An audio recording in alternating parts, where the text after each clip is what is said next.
Hey, everybody. This is our first show of 2022.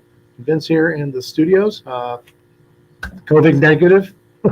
Thank you. Finally, feeling good, getting some energy back. And of course, Dr. Patino in his office. Hopefully, you had a good New Year's as well. I did, and COVID negative so far. I don't expect to be COVID negative forever, and we'll talk a little bit about that. I think it's becoming quite evident that this last variant is kind of taking us by storm, right? I mean, and not just the United States, but the whole world. So it's really a fascinating new chapter. I do have to tell you though, I am fatigued. I am fatigued of all of this. I am fatigued of showing up in the hospital and this morning learning that we have a couple of units with a lot of kids with who are positive for COVID. I mean, fortunately, nothing serious, but it's just this routine that I think I'm getting a little too old for. Yeah, it's interesting you said that. My physician, as you who you know, when I spoke to him telemed when I first got it, I have never seen him look so tired. Yeah. It was 8 o'clock at night, and he says, "You know what? I'm getting overwhelmed." And this is before the holidays, and I was very fortunate. Actually, the emergency room nurse said, "Look, since people are not following the protocols of social distancing and masking up, because we expect an enormous spike of cases with Omicron after the first of the year." She said, "So you're kind of lucky to be in here now, because if you get it after this occurs, all the emergency stuff that I was fortunate enough to have, like the monoclonal infusion, she says, will Mm. probably not be available to you unless you're very, very ill." And I know my father, my 91-year-old father in hospice has it, very mild case. My stepdaughter has it. And yeah, they were all sent immediately home. Yes, I mean, in my family, I think all my three grandchildren already had it. My son-in-law had it. Uh, I don't know why I don't get it, but that's just my thing. I mean, I'm vaccinated, triple boosted. I mean, whatever I had to do, I wear a mask every Do it day. all. But I think that with this last variant with Omicron, it is kind of like good news, bad news type of situation. I was looking at some numbers the other day, and people don't forget that we in the healthcare arena also get infected, right? And if we get infected, people have to take time off.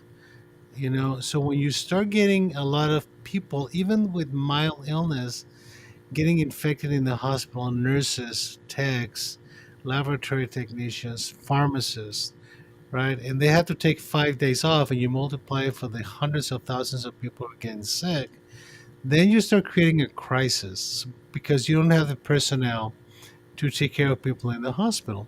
Now, we're seeing a lot of people hospitalized that have COVID, and I'm saying it that way because about half of the people they have diagnosed with COVID in the hospital didn't go to the hospital because of COVID. They went Interesting. to the hospital because of surgery or a heart attack, and they just happened to be positive. They're not having very severe symptoms, right? But those people probably didn't know they had COVID, right? And that is part of the problem, how we have lost control over all of this. Uh, and in the United States, we're around 62% right now vaccination rate. That means that 38% of the people are not vaccinated, and there are not only at risk of getting more serious illness, even from Omicron, but also transmitting the illness. And then we have the people who get infected but don't know they're infected, right? So it is pretty messy out there in terms of the numbers. I mean, I was looking at some of the statistics. I think that in October, we had a spike, and in December we had another spike, but nothing like what we're seeing right now. And she says like 1.3 million. I mean, the report that I read this afternoon was at 1.35 million cases in 24 hours. Wow, that's insane. So that is huge, right? That doesn't mean the good news is that the hospitalizations because of COVID, not the people in the hospital that happen to be COVID positive, but those who are going in, is not going up as fast, right? So we do anticipate that we're going to see probably a peaking of hospitalizations by the end of this month. We hope that looking at the experience of South Africa and the United Kingdom and what we're seeing in New York, that this is going to be very high but very fast. So we hope that by the middle to end of February, we're going to see some numbers going down, hoping that we don't get another variant right now. I mean, if you look at the pattern, we have had like four variants since this thing started. So we're getting this cycle like every 4 months, right? So uh, the reason we continue to have it is because we don't have enough people vaccinated. You see, the issue with vaccination is that it helps us, uh, we helps us protect us from the virus finding a place to reproduce. The more vaccinated people you have, the less number of hosts you have for the virus. So the numbers just dwindle down because the virus cannot survive outside of the body, right? Needs I a mean, host. We're the host. and we're the host, and we are kind of making it easy for the virus to find hosts, right? So we're seeing the tidal wave coming from the east and the west toward the middle, right? I mean, we in Arizona, we've been a little late for the peak, right? Mm. Compared to, let's say, New York State or Massachusetts, right? Uh, but the numbers starting to go down there is starting to go up in our side. Uh, so there are concerns about the overwhelming of the health system, right? Well, that's always really been the issue. I've had right. I mean, I've had friends who look at me and say, "Well, it's not very deadly." I'm like, "That's not the issue. The issue is how it's going to overwhelm our system." And people who, for example, may just got in a car wreck, who tested positive, might not get treated, or there might need to be ICU beds for people like that. I think that's something people really don't understand. Why is it that way? Why are people truly? I mean, other than the politicization, but just I mean, simple logic of how our system works, or people just so ignorant to our healthcare system that they just don't understand that that would even be a problem. Yeah, and there's another side of this, which is an area we don't get too much into, and is the economics of healthcare, right? Mhm. How our system was developed for treatment, not for prevention, right? So the incentive in the healthcare business is to treat, not to prevent, which is very different than other countries. You know, you go to Sweden or you go to the UK or you go to Canada, the incentive is toward prevention, right? Because the expenditure is not coming from everybody's pocket. It is coming from taxes, right? So indirectly comes from your pocket, but is managed differently. And With we can argue that ad nauseum, you know. socialism, right? That's what people say when they hear that. Well, yes, to some degree, but you see the trending in the United States has been towards socialism. We have Social Security, we have Medicare, We've had a right? mixed economy for a very long time. Exactly. So I'm not a socialist. I do have to say that, but I do believe that we have to have systems in place that are a safety net, right? And our safety net, when it comes to healthcare, is full of holes, right? So this is one of those holes. We find ourselves in the hole of lack of preventive care. Do you think it'll And fundamentally push us in that direction? Fundamentally change healthcare in the mid to short term or mid to long term? um, you see, healthcare from the budget perspective, not only in terms of how much expenditure the government incurs, but the society in general, is probably the number one expenditure in the United States, right? But it's so fragmented that trying to get people to have common ground in terms of purpose, right? It becomes terribly difficult. I mean, you have companies like Amazon, right? Or some of those larger corporations that all of a sudden, with all the billions and trillions of dollars, decided we want to get into healthcare. Well, guess what? They're getting out of it, right? It's such a mess they don't even want to deal with it. Exactly. So it is so fragmented that I think that eventually it's going to have to be local management and decision making and redefining purpose, which I think originally that was the intent, right? That the federal government sets the parameters, right, and establishes a safety net, and the market moves the process. But again, we need to. I think the area where it may change somewhat is going to be the investment on prevention. We always give in prevention a lot of lip service, right? But it's no different than what we do with mental health, right? Lots of lip service, very little investment. So I think that the safety net needs to be strengthened.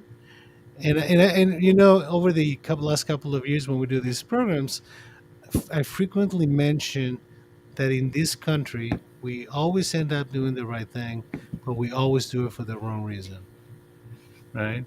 So we are going to make probably healthcare somewhat better, but not because of people.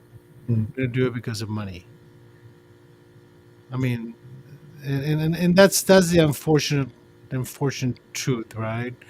I mean, most of the things that end up changing in this country end up changing because of money. Well, I think a more capitalist leaning society, it's the greatest incentive. Yes. Now, all of that said, I think that what needs to change more than the capital investment on healthcare or the utilization of healthcare is a sense of personal responsibility, Mm. right?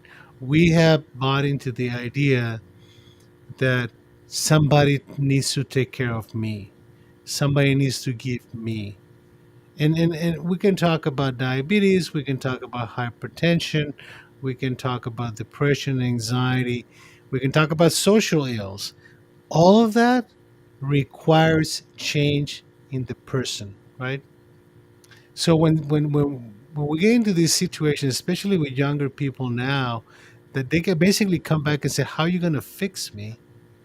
You know, they get very frustrated when you say, "I don't do that. I don't fix people. My job as a physician is not to fix things. My job as a physician is to diagnose conditions, both biological, psychological, and social, and give you options that you exercise." Right? So if you are in a bad situation, bad relationship, domestic violence, you have choices, right? I don't have pills for that. So the whole concept of personal responsibility is really being challenged right now by the anti-vaxxers, right? Because it is just my freedom. Right? It's never how can I help. That is true. Unfortunately, I work with a lot of people in my other world who are very anti-vax, and I find it very interesting that when you push them on it, and again, a lot of them espouse that they have Christian values or this or that, but then when you ask them, well, if getting vaccinated is going to help your fellow man, why won't you? Then you're right. It boils down to no, it's my personal right, and they can't make me. And there's some greater evil out there, the government, the Democrats or whomever, forcing them to do something that, even though it's in a, toward a societal betterment, um, that trumps, maybe pun intended there, all of their previous thought patterns. You see, and I think that you probably saw this because I posted it on Facebook. Oh no, I think you posted it and I reposted it, and I found it really fascinating because I think this is at the core of all of this. You know, when you say just a minute ago that they react with, "It is my freedom, it is my decision. Nobody can force me to do anything." You actually did it with a little bit of anger and frustration, like they do it, right? Absolutely. Okay. So something that was posted, it said, "I'm amazed by so many people with lots of scripture in their mouth and a lot of hate in their hearts," and that is a problem, right? When you start utilizing scripture to justify your hate, that is a problem, right? Because basically what you're saying is, I hate the government. I hate the Democrats. I hate anybody who's different than me. I hate anybody who thinks differently than I do. And I think what is important is to recognize, and I've asked this all the time, and you know I'm not a big religion person, right? Even though I'm very respectful of religion. Uh, but I'm a faith person, so I try to separate those two. I do believe that we have to ask to all the anti-vaxxers who are Christian, what would Jesus do? I Absolutely. mean, Jesus, according to Scripture, gave his life for all of us, right? Hmm. And was quoted in saying, "Render unto Caesar what is Caesar's," and to follow the rules of the government and the law, and to be and have that separation of your faith and internal personal relationship with the Father versus what society dictates. So yes, I think you're right. If you were to ask that question, push it, Jesus would actually probably be standing in one of the lines helping people get vaccines. Exactly. Or giving the vaccines Or giving them himself. himself, yeah, paying for it, yeah, for sure. And that is it is sad, um, because if we had increased our vaccination rates to the 80%, 85%, 90%, and I understand we're never going to get to 100%. There's people who should not get the vaccine, Mm. immunocompromised people, people with cancer. I mean, there's all kinds of different people that may not be able to get a vaccine. But in order to protect even those, we had to raise the number of vaccinated people. And some of the numbers show that we could have prevented about 150,000 lives from Yeah, being lost. it's interesting. I mean, we're getting a comment here too that just doesn't seem to fit with any logic that I'm, or even data that I'm aware of. One of the things I saw after the new year was people posting things saying, "I'm one of the few that has intact DNA," and it showed to me just a real ignorance of the of even what DNA is. Because I actually said this to one gentleman. I said, "Oh, so your deoxyribonucleic acid's been affected?" And he looked at me, and goes, "Oh no, this has nothing to do with acid. It has to do with my DNA." I'm like, "Sir, wow, I'm not really know what to say to you." Um, what do you? I mean, what do you say to these people who are have accepted a belief system based on their version of science that is so contrary to reality? Well, the only thing that I can say is that I hear you. I respect your opinion, even though I disagree with it. You know, and I hope that you stay safe. Mm. I mean, you see, um, I've gone to different phases of this with different people, and I've gone to the phases of getting upset with people. I've gone to the phases of being dumbfounded because I don't understand what the logic or how the logic is coming from. Uh, I've gotten demoralized about people not getting vaccinated until I understood that it's very important to listen to people, okay, and not argue with them. You see, what I've learned is that the more I argue with an anti-vaxxer, the more insecure the anti-vaxxer becomes, and the more Digs their feet in resistant they more. become. So, and we had a conversation about this before when we discussed the fact that behind all resistance, there's a lot of fear, right? But in particular, anti vaxxer men tend to have a lot of difficulty with recognizing the fear. And even if you try to raise the fact that, I mean, it must be tremendously scary for you, the possibility of not being in control, they get even more resisting, right? And actually, when you go there, the attacks get very personal, because you starting to it gets raised to the level of paranoia right now, and people start projecting on you. Uh, why do you hate me? you know, I mean, it's like a self fulfilling prophecy. I'm going to push you to the point that you're going to get frustrated with me, and that will tell me that you are against me. Mm. Right? You're not trying to help me, and that's a basic psychological dynamic of paranoia, which is projection, right? It's not that I hate you, is that you hate me, and I had to show you the hate. I Mm. mean, it's kind of a fascinating process, but again, I think that uh, we need to take it one step at a time, and I always encourage people. I always tell them, listen, talk to your doctor. If there is a medical reason for you to not get the vaccine, go to somebody you trust. Go to your priest. Go to your doctor. Talk to your therapist. Explore your doubts instead of becoming entrenched, you know, in your own doubts. because the only option you have there is to say no. Mm. And I have to tell you, that is very immature. That's what kids and teenagers do. You know, teenagers in particular only have one power, and the power they have is to say no, right? So move me, right? I mean, dig my heels and you can't move me. So they're going to utilize it as much as they can. So resistance and digging your heels is a very immature way of dealing with differences. I mean, there was a time, you may remember this, when we used to discuss our differences by dialogue. Oh, yes. And that happened for probably thousands of years. You know, I mean, there's a lot written about it. You know, there's books about dialogues among very smart people. You know, but I don't remember reading in those books that they were hitting each other. You know, with canes necessarily, even though they disagree with each other. Mm. There's a way to have civil discourse.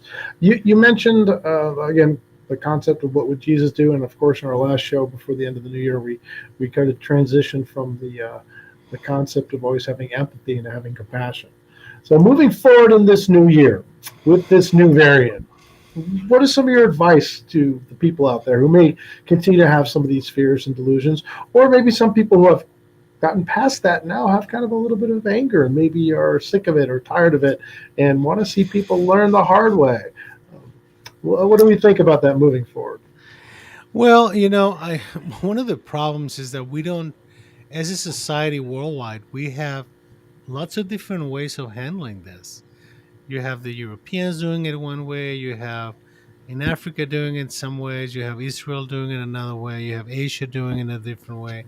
And everybody has kind of a cultural component to how they do things, right? But I think that the most important thing that I can tell people is go back to your values, you know, go back to purpose. What should be driving you to be successful? What should be driving you to have a healthy family? What should be driving you to have a good relationship?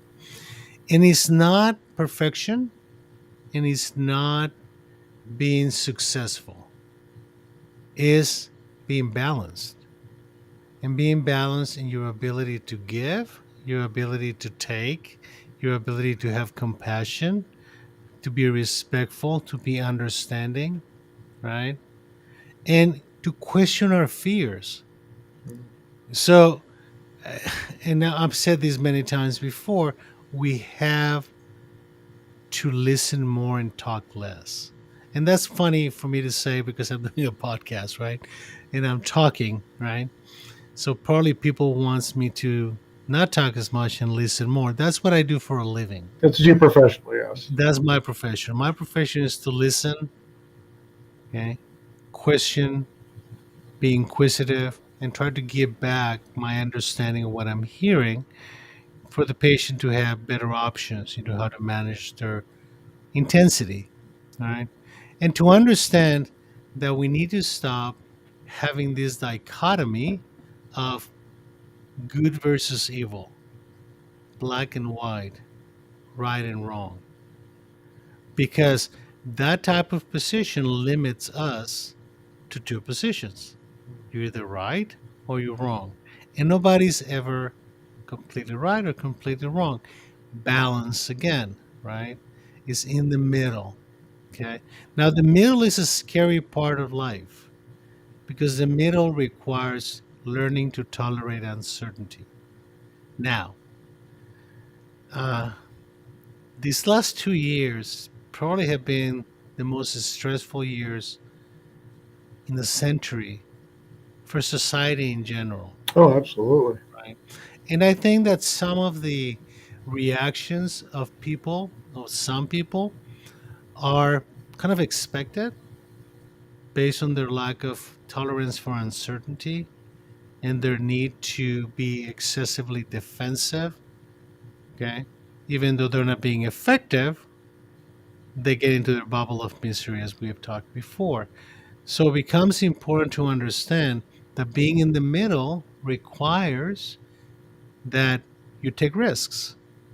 So, what would be the biggest risk that I would advise people to take? Listen to your neighbor. Take the risk of listen, not hear your neighbor, listen to your neighbor. And if you don't understand what's being told, ask a question. What do you mean? But do it without anger, without frustration, right? Listen to your wife, listen to your kid, listen to yourself, right? Listen to yourself when you're talking. Give yourself purpose. What are you trying to say?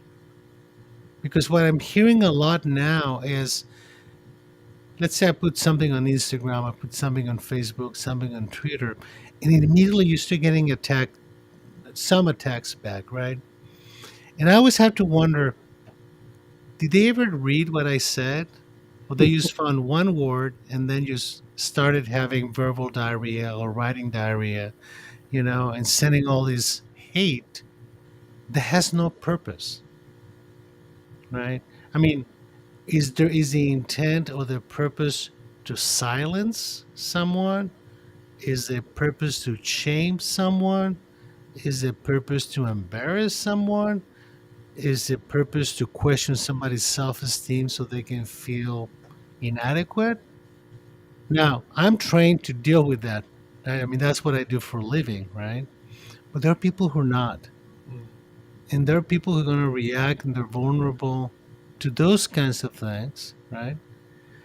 And they take the risk of going into the middle and expressing their feelings, and all they get is, you're wrong, you're weak, you're defective, you know what you're talking about, you know, you're a Democrat, you're a Republican, you're a Trump lover, you're a Biden lover. I mean, come on. Can we take a step back and really understand what is being said? We have lost that ability. Well, Mm. let me take that back. We have not lost the ability. We have lost the ability to use our ability. It's interesting you said that. I have a friend who's a very smart guy, and he used the exact same term I do when I used to get mad at students about certain things. I say, guys, stupid's one thing, naive is fixable, ignorance fixable.